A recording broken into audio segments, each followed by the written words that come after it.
আসসালামু আলাইকুম, সবাই কেমন আছেন? আজকে আমি আপনাদের জন্য শুটকি মাছের রেসিপি নিয়ে চলে আসলাম। তো এখানে আমি একটা কড়াইতে কিছুটা তেল দিয়ে দিচ্ছি, দিয়ে দিব পেঁয়াজ কুচি। পেঁয়াজটাকে এবার ভালো করে ভেজে নিতে হবে।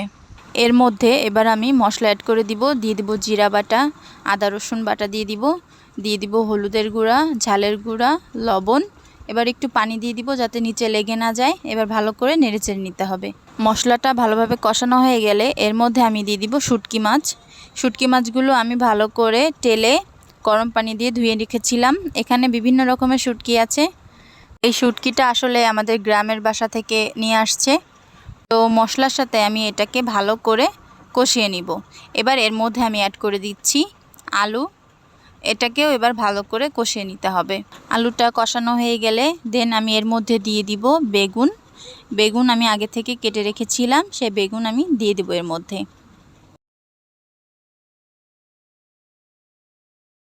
এই পর্যায়ে আমি ভালোভাবে নেড়েচেড়ে দিব মশলাটা যাতে ভালোভাবে মিশে যায়।